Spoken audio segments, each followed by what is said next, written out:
Tour de France, c'est à la fois une compétition sportive, bien évidemment, mais c'est aussi, pour beaucoup de téléspectateurs, beaucoup de gens qui sont sur le Tour, une façon d'appréhender l'histoire de France. Ah oui, il y a les commentaires historiques de Franck Ferrand.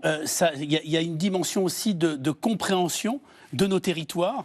Ça donne, comme vous le disiez très justement, de la visibilité à des territoires qui ne sont pas visibles, et ça met sur ce pied d'égalité. Alors, il y a un petit bémol quand même, c'est qu'on parle souvent de surtourisme de façon inappropriée, et justement le Tour de France, il passe dans des endroits où on est plutôt en sous-tourisme l'essentiel de l'année. Là, je ne suis pas sûr qu'avec Montmartre, on ne va pas accentuer encore l'hyper-fréquentation de Montmartre. Parce que les habitants de Montmartre en ont ras-le-bol du tourisme. Ils en ont assez, et donc ça, c'est un petit peu ennuyeux, parce que ça va encore renforcer la fréquentation, alors qu'il y a de formidables territoires en France qui sont valorisés au travers du Tour de France. Et puis c'est une bonne affaire économique pour les territoires. Le Mont Ventoux, c'est devenu un lieu touristique complètement grâce au Tour de France, non ? Le Mont Ventoux, mais il y a aussi tous les grands cols. Il y a une clientèle internationale qui vient pour faire les cols, le Tourmalet, l'Alpe d'Huez.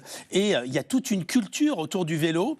Ça a permis aussi d'élargir la clientèle internationale qui vient pour le vélo. Il y a une vraie filière vélo qui s'est développée en France, à la fois au travers des grands cols, mais il y a ceux qui peuvent le faire aussi maintenant avec le vélo assistance électrique, où on n'a pas besoin d'être un grand sportif, mais c'est une façon de prolonger, ce Tour de France. C'est le seul événement populaire qui est à la fois local, international. Le monde entier regarde le Tour de France.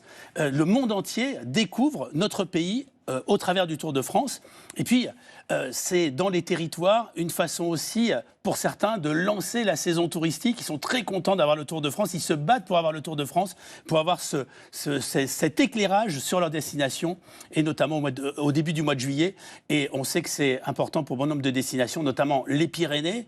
Le Tour de France permet à une grande partie des villages des Pyrénées d'avoir une activité de sportifs qui viennent parce qu'il y a ce focus du Tour de France. Donc c'est le seul événement qui est à la fois populaire, exigeant et avec une telle mise en scène.